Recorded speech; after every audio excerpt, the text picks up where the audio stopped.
Welcome to Dr. Deepa Dhake's NEET Biology, and in today's session we discuss about the next topic after spermatogenesis in class 12.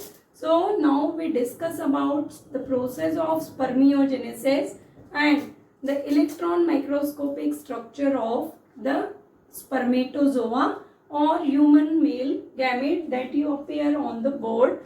Just to save time, I just draw this diagram earlier. Clear? Now, when we begins with the process of spermiogenesis, as in last class you studied that the spermiogenesis is the second phase in which the non-motile, simply you remember, the non-motile male gamete, this non-motile male gamete is called as spermated. This spermated, you remember, is undergoes in some changes. These changes are commonly called as metamorphic changes because morphologically the non-motile gamete become a motile gamete and the non-motile male gamete become convert into motile male gamete, and these motile male gametes are commonly called as spermatozoa. So this part you remember. Now when we study about spermated, so spermated is an haploid and spherical or oval shaped cell, but when it convert into spermatozoa, so as you observe, this is a detailed electron microscopic structure and it convert into this microscopic and tailed structure, then this process is actually called as spermiogenesis. Now what are the changes take place during spermiogenesis? So first you see, when this spermated is present like a single cell, at that time it shows the presence of all the cell organelle that you already studied in class 11 in the cell class 11th in cell, the unit of life chapter. So here in this Golgi bodies are present, mitochondria are present, the cell organelle which mainly play key role in development of the spermatozoa, as well as being an animal cell, it shows the presence of two centriole. This part you remember very well. So these mainly when we study spermiogenesis, so whatever changes are take place in terms of cell organelles, these changes you remember mainly associate with these three cell organelle, Golgi body, mitochondria as well as centriole, and nucleus is a feature of all the cell. So the nucleus itself included some changes. Now how these changes are take place, that first you see the vesicles of Golgi body.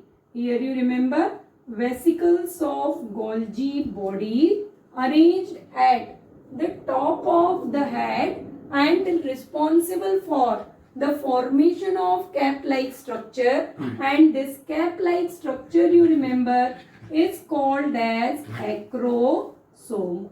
So here you remember acrosome formation is predominantly take place during spermiogenesis by the vesicles of Golgi body. As you already know, Golgi body is always present just above the nucleus. So the vesicles of these Golgi body also arrange just above the nucleus, develop a cap-like structure, and that is called as acrosome. Now what is the role of acrosome? So inside this acrosome you remember, along with this we completed the important part of the structure. Inside this acrosome you remember the vesicles releases one important class of acid, that is enzyme, you can say hyaluronidase enzyme.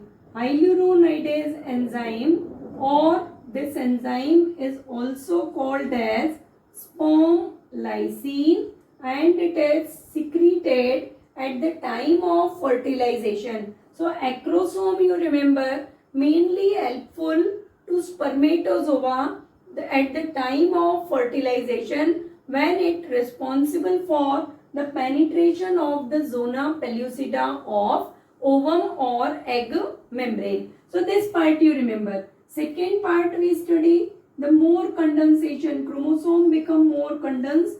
So here you remember condensation of chromosome or chromatin you can say, and because of that the chromosomes are clearly, chromatin you remember very well, the chromatins are clearly visualized under the nucleus, as well as the rounded shaped nucleus of the spermatid become nucleus. Here you remember the nucleus become enlarged and somewhat oval in shape. So this second change is appear.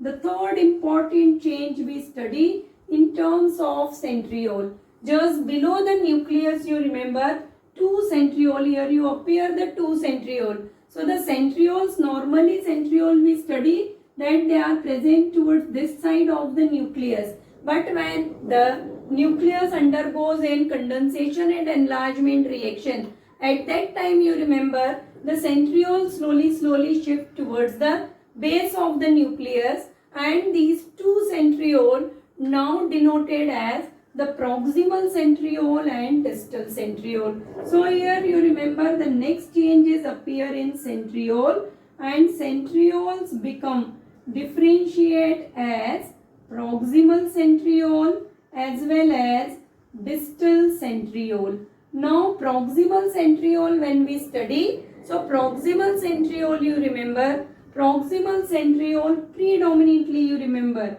the proximal centriole is play key role in cleavage of zygote. Now here some students get confusion because अभी तो हम किसको study कर रहे हैं, we study about the structure of male gametes, so how we come directly towards zygote. So here you remember when at the time of fertilization male gamete comes in contact with the female gamete, at that time you remember simply this male gamete when comes in contact with the ovum only by symbolically I draw. I am not going to draw the cells of corona radiata, zona pellucida, all the cells.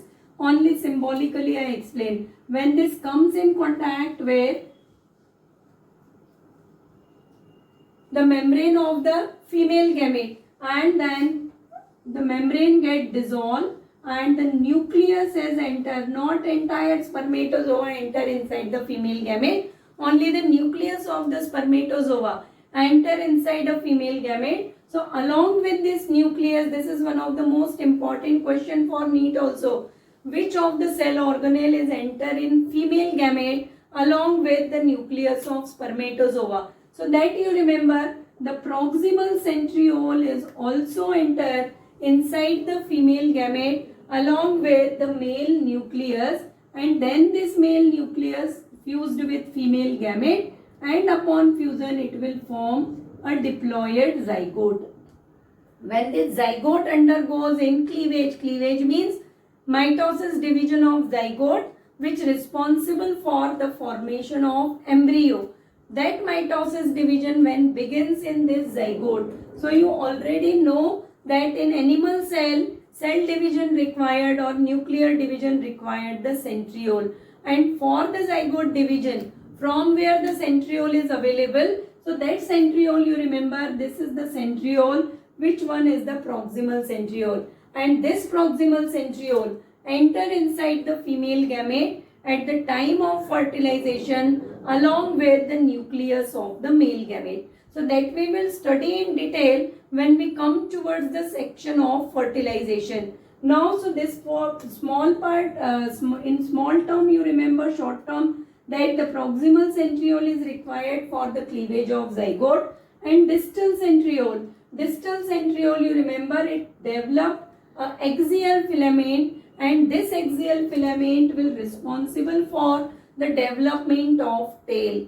In axial filament again this question is asked that what is the arrangement of proteinaceous fiber in axial filament. So in axial filament you remember the 9+2 arrangement is there, and distal filament is participate in the formation of axial filament. So here you clearly appear, the neck part is there. In neck region of the spermatozoa, two centrioles are present, and these two centrioles, proximal and distal centriole will result in the formation of axial filament. After that, the third cell organelle that we study here, mitochondria play significant role, and mitochondria form one sheath. That sheath is called as mitochondrial sheath. This mitochondrial sheath, you remember, this mitochondrial sheath is present around the middle piece.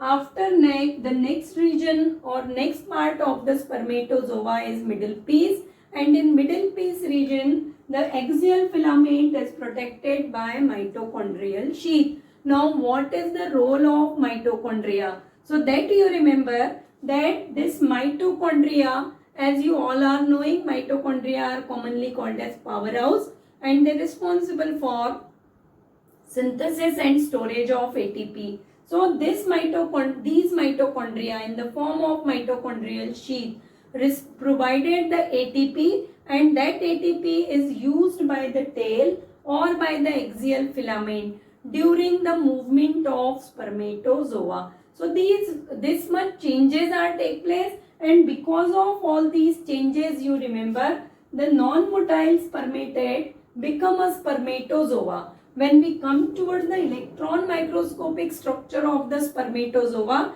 so most of the part now you very well clear, but this question is mainly asking in board exams. So the students who are prepared for the board, they very well prepared this diagram, because directly this diagram asks for 3 or 4 marks question. Secondly, in CBSE, questions are asking in indirect way, that sometimes they are asking to draw the diagram and then label the following part. The part which enter in female gamete along with nucleus. So for that you label the proximal centriole.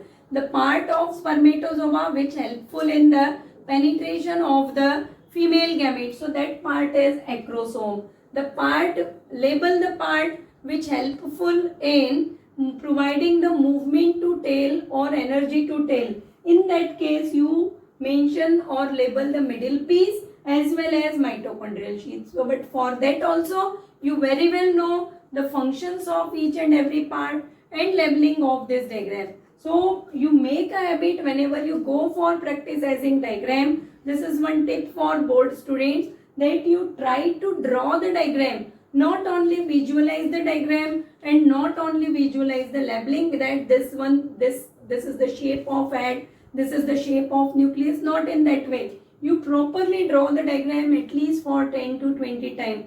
Then only in final exam you can draw a very good diagram, because diagrammatic based questions, in diagrammatic questions you can score good marks, and such questions takes a very little bit time or very short time in theory exam. So this part you remember very well.